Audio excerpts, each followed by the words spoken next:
David Redfern is he's the CEO and president of Eastern Canada. He's been with Lafarge for about more than 20 years. He's worked all over the world and helps to manage Lafarge's business here in Canada. Lafarge obviously is involved with the concrete industry, and concrete is an amazing material that allows us to build skyscrapers and all sorts of infrastructure. It's very important to our industry, but it is one of the materials that is very carbon intensive in its production and use. So Lafarge as a business is thinking very progressively about how to sequester carbon, how to become carbon neutral as an organization, and trying to steer the market to care a lot about this subject matter, which I think is very exciting.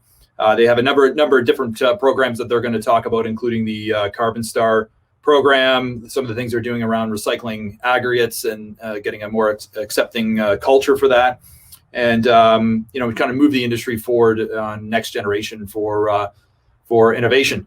I just want to thank our sponsors as well. Again, SolidCAD, Building Point Canada, and Autodesk Construction Cloud. Very thankful for making this possible. Of course, all of our sponsors. And there's David. David, how did I do with my introduction?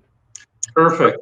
No problem. Just dealing with the new virtual world, trying to make sure my camera was on. So. Well, you look great, so it was worth it.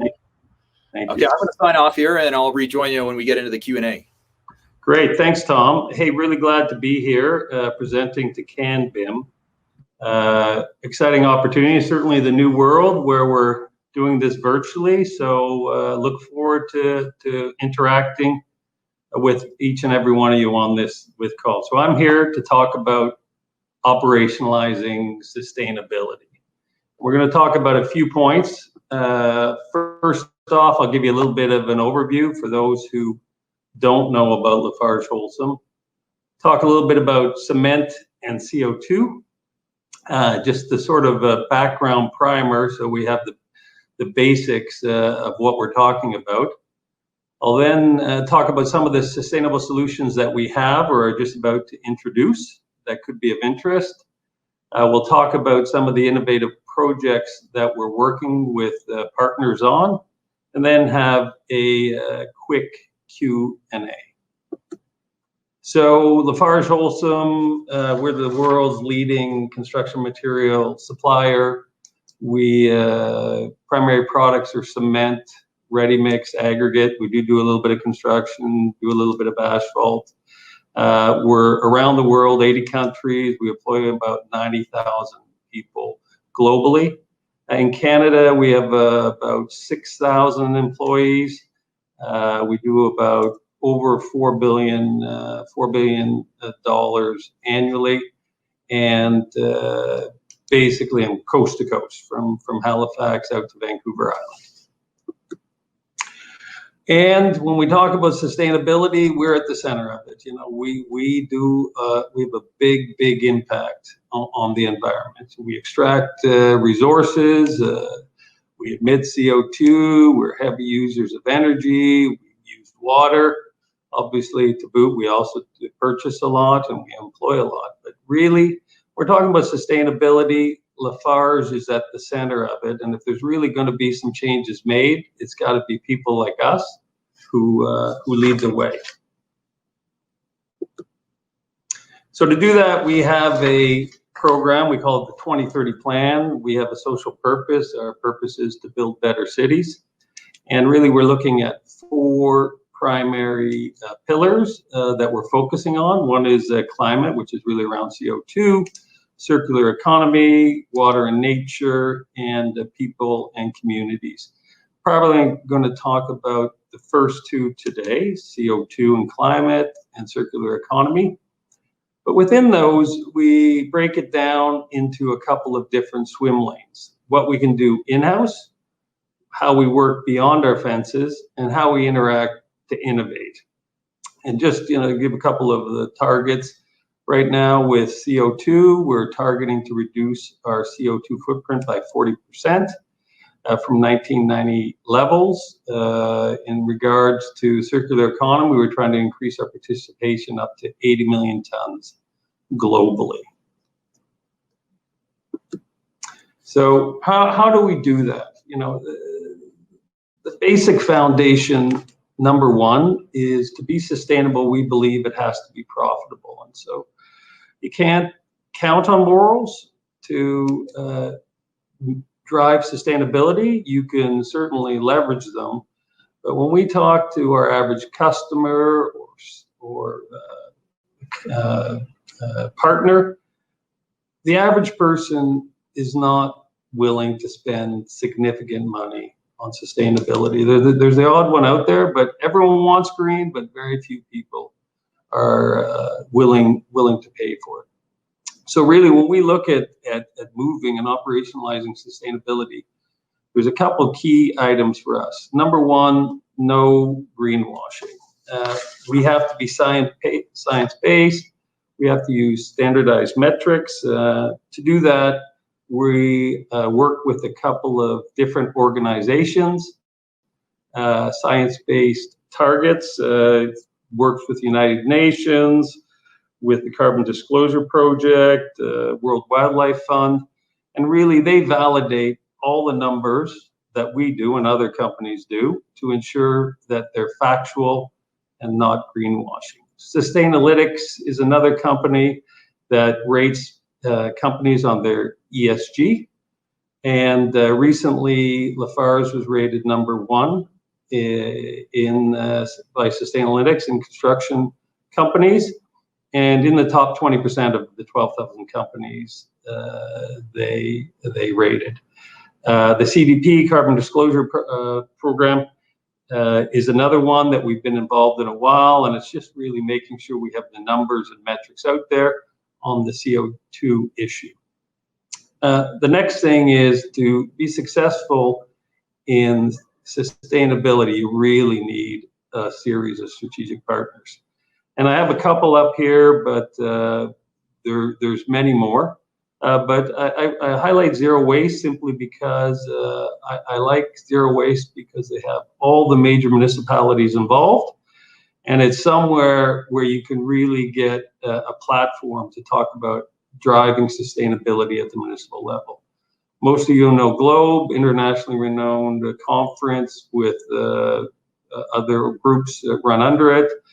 Very effective to connect with stakeholders involved in sustainability. And then we have our Industry Cement Association of Canada, which I'm really proud of some of the work they've done in driving the sustainability question.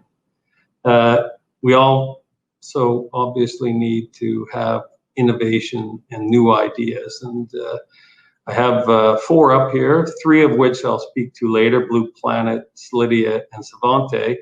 But the 4th one is the LafargeHolcim Foundation, which is a foundation we support that promotes and rewards sustainable building. We'll be awarding the 2020 prizes later this year. Originally, pre-COVID, we were supposed to have the awards here in Toronto. Unfortunately, it will now be digital. But really, this is the foundation that we really need to work with. You need science-based, standardized metrics that can be believed. You need strategic partners, and you really need to connect with those innovative ideas. So I'm going to talk just a little bit about CO2 and cement first, just a little primer. Some of you, it might be obvious, but for others, I think it's an important background. First of all, Lafarge is at the top or near the top of CO2 emitters globally. We emit about 1% of all man-made CO2. So it's a huge issue, and we have a huge footprint. Just for context, Canada emits about 1.8% of the total man-made CO2. So we don't look at this we look at this as a challenge, is really what I should say. And we really think we have the opportunity to make a major difference in how we move this ball forward. And we're really doing it by addressing 5 key items. First of all, we're investing in carbon capture, which is more at the innovative stage, and we'll talk a little bit about that later. Low carbon solutions, which I'm going to present a couple here. Renewable energy, which I will also speak about with our company Geocycle. Clinker intensity, which is really one of the key drivers, and I'll speak to that as we open up the black box on cement. And finally, just making sure we modernize our plants and make sure they're fuel efficient. So when we look at our journey on CO2 intensity per ton of cement, you can see back in 1990, we were around 800 kgs per ton of cement. So you can really understand the issue. Right now, we are in the range of 561 globally, and we are targeting to be at 520 by 2030. Right now, Canada is around 574 kg, so we have made significant progress, and we'll talk about how that's been done as we move forward. So just open up the black box of why cement is such a intense CO2 emitter. First and foremost is it's everywhere. When you go outside your door today, the building you're sitting in, you'll see concrete everywhere. So the number one reason cement has such a high footprint is it is the number one used material out there. And number two is there's really two things, two ways that CO2 is emitted. About 2/3 of the footprint comes from the calcination process when we heat up limestone and CO2 is released. Another third is just from the energy done to do so. When we calcinate limestone, we make clinker, and then the clinker is ground and blended with other products, which also present opportunities to reduce the CO2 footprint. So when we look at those opportunities to reduce the CO2 footprint, you can sort of see the baseline right now. Canada, the baseline cement is about 761 kilograms per ton of cement is released. A couple ways we can reduce that footprint is using low carbon fuels, so using alternatives to coal or petcoke. Number two is to use mineral additives, Portland limestone, ground, slag, etc. That will replace the clinker, so we'll again reduce it. We can also, with additional capital, move the low carbon fuels up to 75%. Some places in the world is even 100%. And the next thing is if you start getting into increasing costs, you can move from some of the lower cost fuels to natural gas. And then if you go further, you can start talking about changing the specs. Right now, cement is based on prescriptive specs.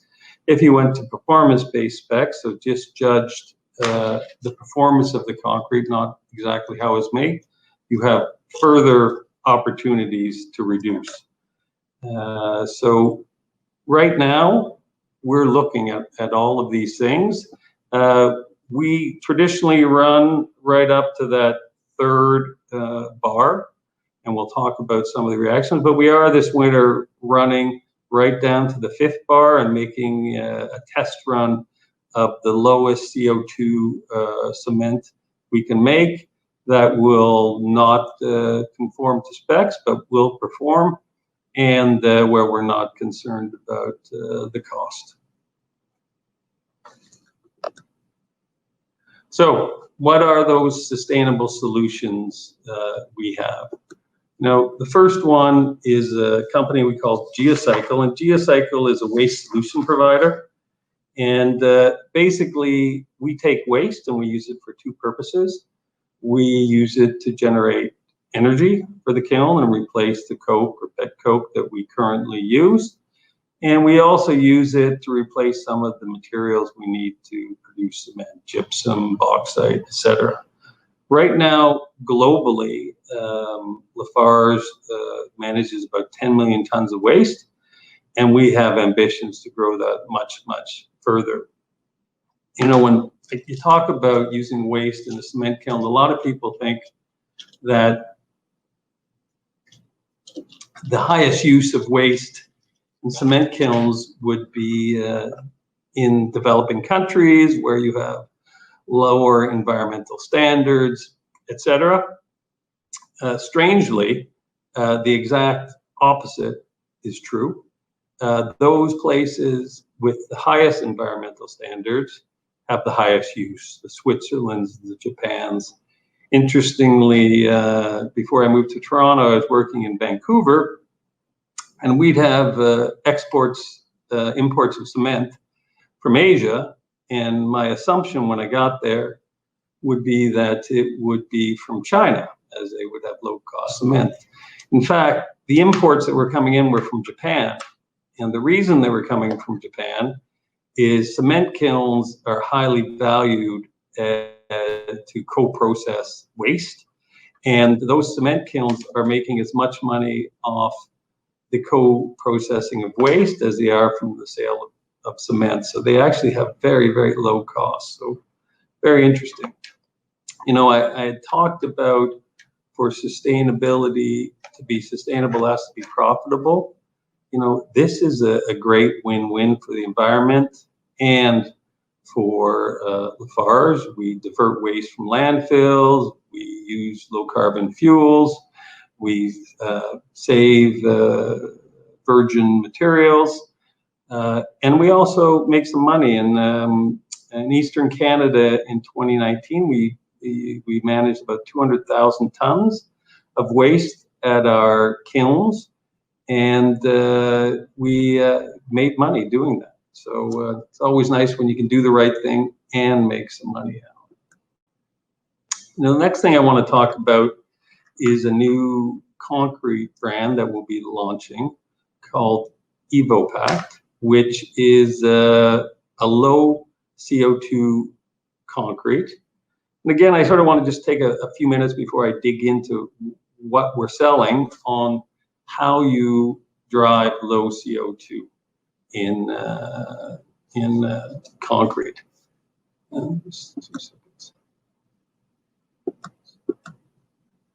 So really, concrete is a very simple age-old formula.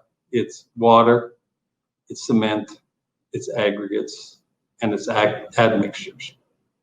And really, the way you reduce the CO2 in concrete is really twofold.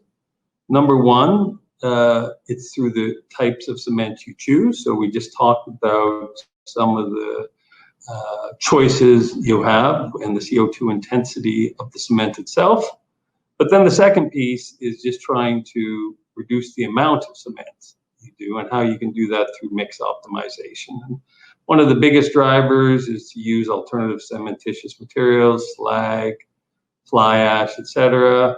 You also do it through the use of admixtures that can help reduce the requirement for cement. You can also do it by looking at the skeletal structure of the granular within the concrete that can also reduce the cement. So there's not a lot of mystery to it, but there's a lot of science on how you can fine tune and get that footprint reduced. So right now, your traditional concretes that most of you would be buying are going to be in for a standard mix and just under 300 kgs of CO2 per meter. A lot of the major producers, ourselves included, can get below that. Right now, with our low carbon fuels at 30% and using some mineral additives, we can get into the 225K range. And we're really now pushing to go further with specialty cements and use of other alternative products. And we're targeting for 30 to 60% reductions. Above that, you're really going to have to get into some of the innovative solutions. And we talk about even using something like a mineralized aggregate that will use talk to later, there is even the potential to have negative CO2 concrete. So with that, what will we be launching? We're going to be launching the brand called EcoPack, and this will be have guaranteed CO2 reductions. And the first ones will be in the 30% range, and we'll be launching that this fall. We'll also be launching this fall a range of EcoPack Prime, which will be in the 30 to 60% range. And we're continuing to push. We're not there yet, but we do want to get the EcoPack Max. And we also will be exploring with EcoPack Zero, which will use some offsets. And again, we should be launching those in 2021. Now, one of the things that really needs to be here, if we're really going to make a difference, is make a way in which carbon intensity can be measured. And to this end, we've teamed up with a bunch of people, and we'll be having a metric launch called CarbonSTAR, very much in the line of what you know as Energy Star. And the CSA is running this, but we have all the cement producers involved. We have the United States, the Standards Association involved. We have major universities from U of T, Stanford, MIT, U of M involved. Innovators such as CarbonCure and BluePlanet are at the table. We got the government National Research Council involved. And even have invited people like Facebook, Canada Wood Council, etc. And to me, this is really the keystone of sustainability. Once we have an agreed to metric on how to measure CO2, this can be put into a procurement process. And once it's in a procurement process, people can make a decision on what they want to reward. If they just want to have the lowest CO2 footprint for the same price, there's one thing. If they want to start paying for it, it's another. And we believe once you have this metric, it's going to push innovation. It's also going to be a great way to differentiate on qualification. So again, really excited. This should be launched in the fall. And again, third party, and we're really going to be pushing to see it used in some of the procurement processes, really to reward desired behavior and drive desired behavior. Just want to talk a little bit about the circular economy as well. And I want to talk a little bit about what is called the circular integrity gap. And I think it's a very interesting term. Circular integrity gap is really the delta between the cost of a circular solution and the cost of a linear solution. And as we're hearing more and more, in most cases, that gap is negative. It costs more to do the circular solution than the linear solution, and sometimes significantly more. You know, recycled aggregates is something that has a positive circular integrity gap in nearly all geographies. As everyone's driven around, they've seen these huge piles of crushed concrete. And what's incredible to me is that this great asset isn't being more readily used. If you look at these charts, and it sort of explains why it's not, you know. Everyone loves the affordability of recycled aggregates.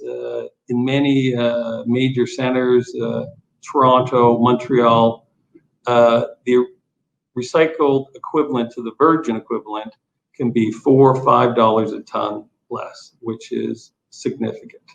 Everyone loves the location. Hey, they're close to market. They're right where you need them. Workability, no issues. In a lot of cases, it's better. But where people have issues is in compliance to spec and in compliance to spec and in long-term performance. And of course, everyone loves sustainability. So why do we have these issues with conformance to spec and long-term performance? And one of the reasons is, in most cases, the people supplying recycled aggregates are waste management companies. They're not aggregate companies. And there's no technical reason that recycled aggregates can't be used for a far greater degree of uses. And basically all Lafarge has done is we've branded a product called Aggneo that clearly states our raw material process, how we manage that. It has process controls in it, and it's testing protocol that people can check. And we have Aggneo and Aggneo Pro, and they're suitable for different products and uses. But this is one of the biggest pieces of low-hanging fruit and sustainability right now that's out there. There's no reason it can't be used. And, you know, right now we are lobbying heavy, City of Toronto, City of Montreal, to continue to open up the use of this material. So innovation. First thing, carbon capture. Carbon capture is going to happen, and is happening now, and it's going to be cost effective. We have a pilot going on in our Richmond cement plant right now that will deliver carbon capture at the sort of $30 to $50 a ton level. This pilot we're doing, which is with Savante, which is a startup, and Total, which is really investing in carbon capture and the CO2 market that they feel is going to be a huge opportunity for them, is really interesting, not only because it's looking at carbon capture, but it's also going to be looking at the usage. The Richmond cement plant is just outside of Vancouver. We have some precast producers right there on site, and really we're teaming up with some of the other startups to see, once we get this carbon capture going, if we can start using that CO2 right on site. And that really is the biggest question with CO2. As I said, there's no doubt we're going to get carbon capture. The question is, what are you going to do with it? Right now in the Richmond cement plant, you're producing about 1 million tons. We saw the intensity, that's about 600,000 tons of CO2. And it's a question of where can that be put? So we're looking at working with a few providers. One is called Cilia, and it's really a two-step process. It is a cement process that uses less heat, so in the manufacture of cement, so reduces the CO2 footprint there. And then with the cement, you have a curing technology where CO2 is reabsorbed into the concrete, replacing water, that can have an additional impact. You know, what I really like about Cilia is there's obviously the sustainable reasons to use it: reduced energy use, reduced CO2 footprint, reduced consumption of water, all great things. But even better, there is business reasons why our customers would use it, block manufacturers, etc. And that's really because it cures quicker. It produces better products, more vivid colors. The pigments work better. It is a much whiter color than traditional cements. And it just allows them to have greater resource and asset utilization. We did a run at Brampton Brick and really proved out all these concepts. So really excited about this.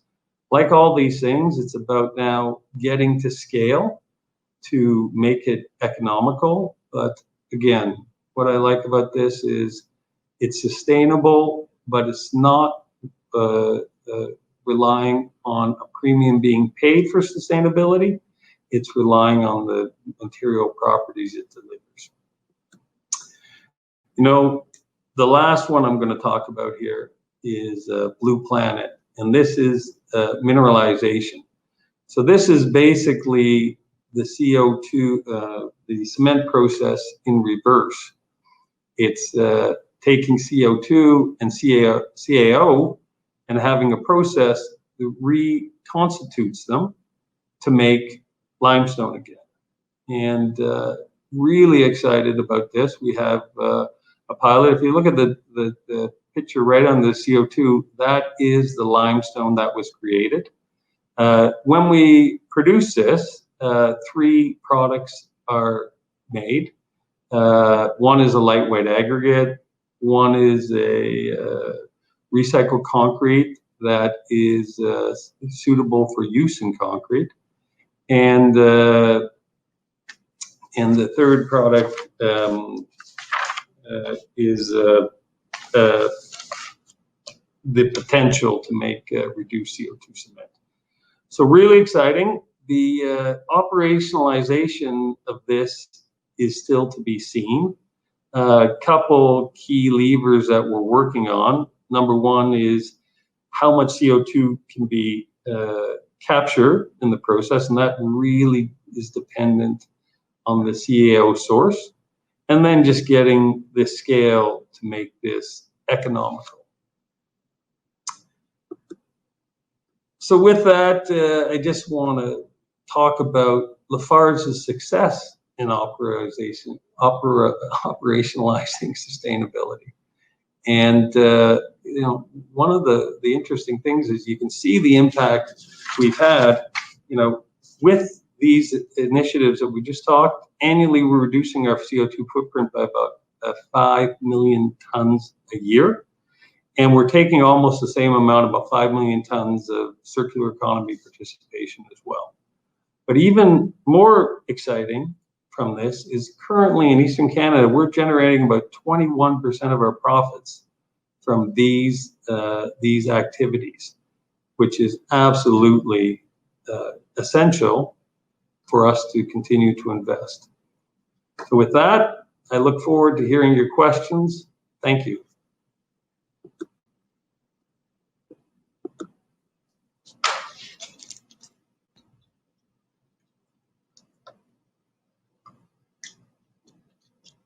Really appreciated your presentation, David.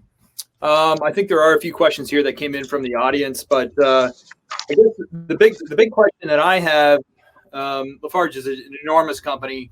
You might have mentioned it, but you know, thousands of employees, international footprint. What is the process to get such a large company culturally aligned behind moving forward with adjusting your business models and injecting sustainable thinking into how you operate? I mean, you've obviously operationalized, you're thinking about it on all levels, but culturally, I mean, you got to get your people behind it. You got to allocate the funds. Was that a difficult process at Lafarge? Can you describe that a little bit and how that came about and when that happened? Sure. So I'd say there's really 2 drivers of it in the organization. But maybe first off, I'll talk about the organization itself. LafargeHolcim is a very decentralized company. We go with a very local management team. So even within my organization, we'd have the leaders at the provincial level with P&L responsibility. And when you look about sustainability, it's very much a local game. The rules, the opportunities, the partners are really local. So the first thing is, Lafarge doesn't have to do this across its whole footprint. They can start with some local initiatives that can spread. So really the first movements were done by people who had a passion for driving sustainability. As it picks up speed, people start seeing that money can be made through sustainability. And that's one of the real exciting places I think we are right now, is that you can make more money by doing the right thing. Yeah. So as rules change, as municipal rules change, as we get pricing on CO2, as virgin materials get more expensive, those opportunities arise. So yes, it starts with passion, but second, it really starts with a network of people talking about the rules to drive and make sustainable solutions profitable. So those on the topic of profitability, is that being driven by efficiencies within the business, like using less cash to produce the product, or is that new opportunities because client demands have changed and therefore you have a product that you can sell more of? Yeah, so both. There's some products that run under their own merit. Recycled aggregate is one that makes sense under its own merit, doesn't need any support except the acceptance of it. But a lot of the low carbon fuels that we're investing in now, we've recently at our two cement plants, one in Ontario, one in Quebec, have recently made investments, and that really is dependent on getting some support from funds and also getting the offset on our carbon footprint from the carbon tax. So really, rules play a big part. Our idea with CarbonSTAR is really to get rules playing a bigger role, and if people want us to lower CO2 footprint, to really start putting it into the procurement process. Mm-hmm. So we have a question here from Clint. In your view, how can we as a community contribute to managing perceived risk with the engineering community on a performance spec as opposed to an engineering spec, probably in regards to recycled aggregates? Yeah, so this is a big question. There's prescriptive specifications and there's performance-based specifications. And prescriptive-based specifications say, to make cement, you will do A, B, and C. Right. Or if you can use plastic, wood, and tires as low-carbon fuels. Performance-based specs would say it has to meet this performance criteria, which is tested, or you are going to be tested for these emissions out of your stacks, and you have to stay within these tolerances. And really, both are effective.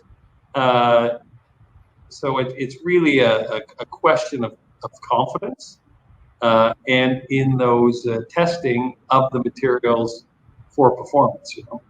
If you're going to have emission tests, you need to have that capability to do those tests, and then you have to have someone to come by. You say you have to use this process and this materials, it's much easier to ensure. Yeah, the performance specs often drive more innovation. And I mean, from your presentation, you demonstrated that you're measuring in a very scientific way, right? So that in this case with procurement, you'd have to be able to report on how you're measuring in your CO2 production, et cetera, maybe a third party vendor involved, which seems like you're doing. And that is really something that I really appreciate about what your company is doing, measuring and reporting publicly. I mean, I think that's fantastic because you're putting it out there on how you're changing and evolving as a company. So there was a question here regarding the BluePlanet, that innovative company that you're working with. Has it actually been demonstrated to improve sustainable impacts, or what stage is that R&D at? So the issue isn't with the theory. So we run the trials, and you can the process works, right? So you can take like a recycled concrete, you can take CO2, and you can put them together, and you can make reconstitute limestone. The issue right now is how you take that out of the lab and you operationalize it at scale. Some of the material has been used in San Francisco. There's a small plant being run right now. There is plans being put together to make some larger scale plants.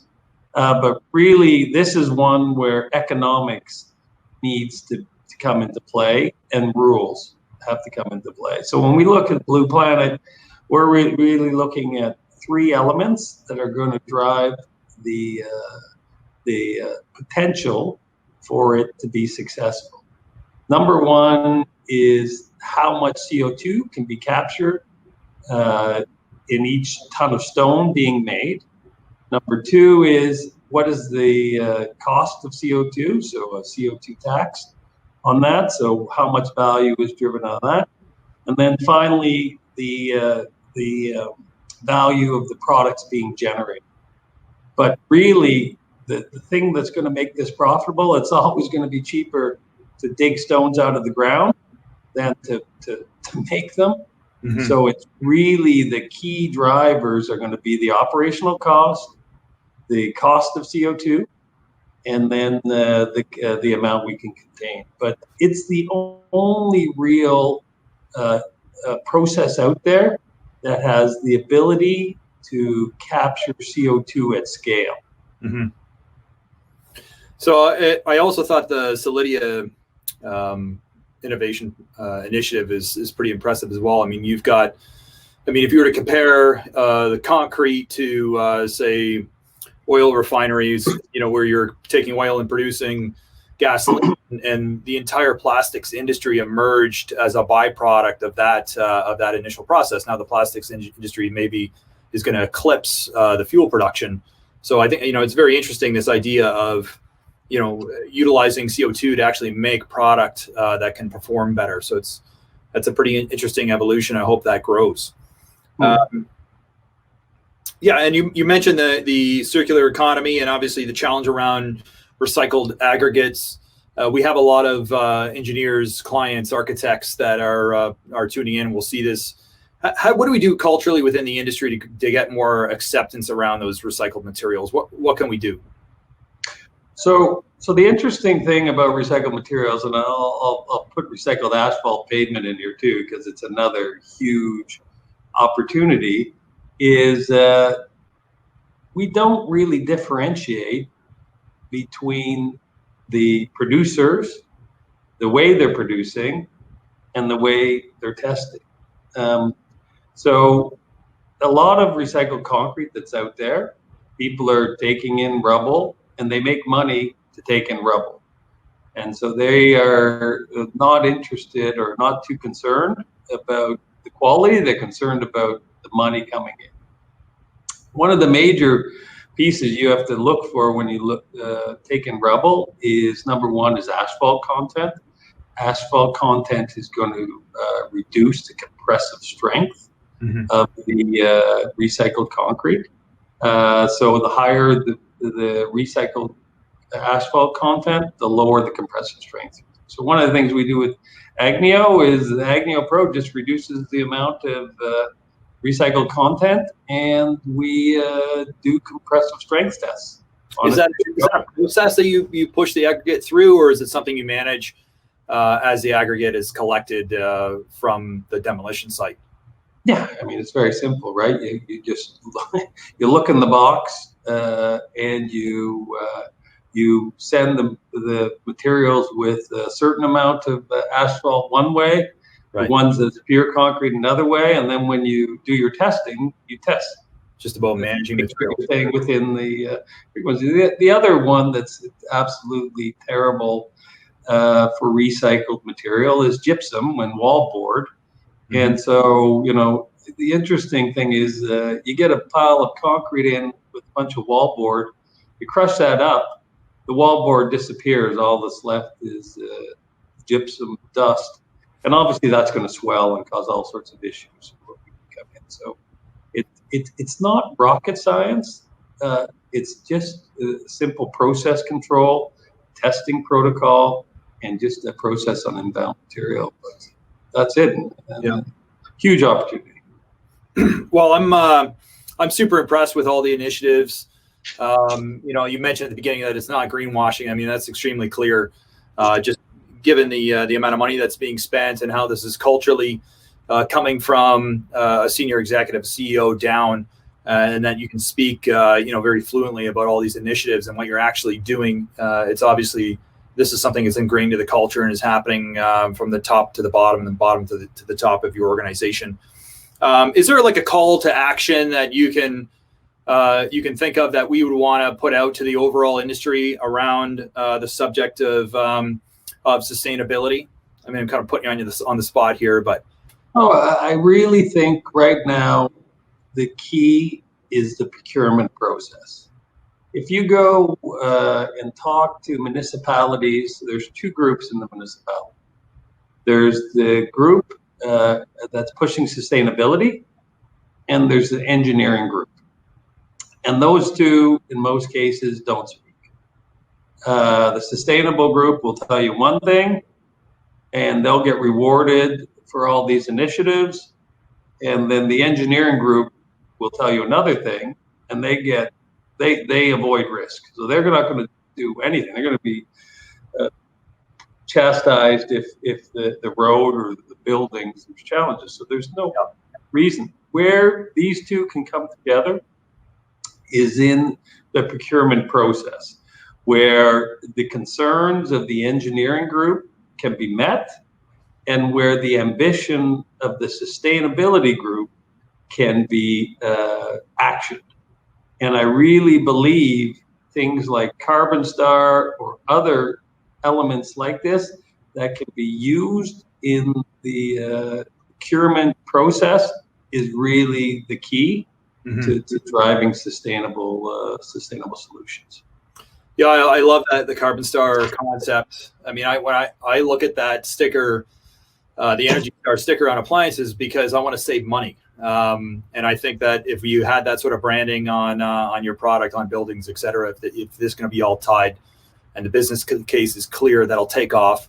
And I'd be more than interested to having a separate conversation to see what we can do as an organization to support awareness around that and help to drive that initiative forward. I know you have a hard stop coming up. I just want to thank you so much for taking the time to present today. I thought it was really interesting. I think it's great what your organization is doing, and I think it's really an example to follow. So thank you very much for taking the time and sharing that information with us. Thank you, Tom. I look forward to working with you on CarbonSTAR. I think it's a natural fit with your organization. So we'll definitely talk. And just a couple of housekeeping items before we wrap up. I just want to thank our sponsors again, SolidCAD, Building Point Canada, and Autodesk Construction Cloud for supporting, as well as all our other sponsors that help to make this possible. These recordings will be made available online, and please share them. Invite other people to participate and attend our events and share this information. We think it's extremely important. That's really our goal as an organization, to get this information out there. So thanks again, David, and we'll talk soon. Thank you, Tom. Thank you.